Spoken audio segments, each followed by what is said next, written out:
Welcome back to TV5 News at 9. We are back with another edition of Ask the Sheriff. We love it. We have Gladwin County Sheriff Michael Shea here in the studio. Happy New Year. I haven't seen you in the new year yet. Yeah, Happy New Year to you. Thanks for asking. How are you? I'm real good, real good. Glad to be here. We're so excited that you're here.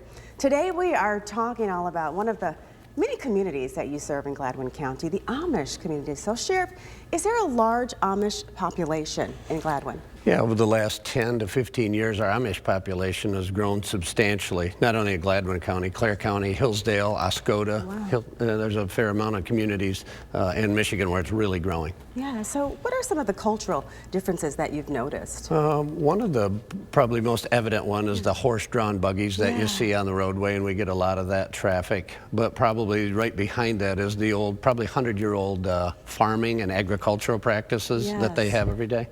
Just so they always, when I see them, they just such a peaceful community. It just is, I'm sure it's a wonderful. Yeah, they're to great serve people. Them. Yeah.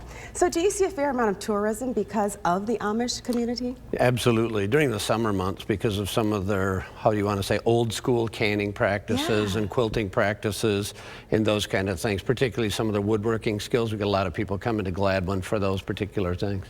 And what should people know when visiting these communities? That the reduced aspect of the horse-drawn buggy because of speed differences and that kind of thing, keep an eye out for those folks because they're on the same roadways we are, and there's some limited visibility issues. Okay, so we have to end on this, but we have to end on this question. I love this. Okay, so what should people know? We had talked about that, about visiting the community, but you also have a very personal story about how they helped you restore one of your father's childhood? Yeah, my dad, my family, we lost our dad back in '07, and he had a childhood quilt, and he'd be well into his 80s.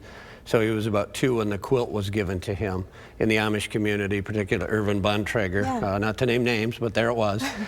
He and his wife, Wilma, actually redid the whole quilt and did some quilting because it was literally in shreds, and they put it back together and brought it back for me. So it's personal, you're right. It's great. Yeah, that's one. Anything else you'd like to tell us, or anything, any kind of hints for the new year, any other advice or anything? No, it's great. Gladwin's probably it's just the best place. It is. It really is. It's a great. family community. All the people who send me messages, it's just like being a part of the family. I love it. It is. Well, thank you for joining us today, Sheriff. We appreciate you stopping in. Glad to be here. Of course. And if you would like to ask the sheriff a question at all, just send it to WNEM at WNEM.com or send it to our social media.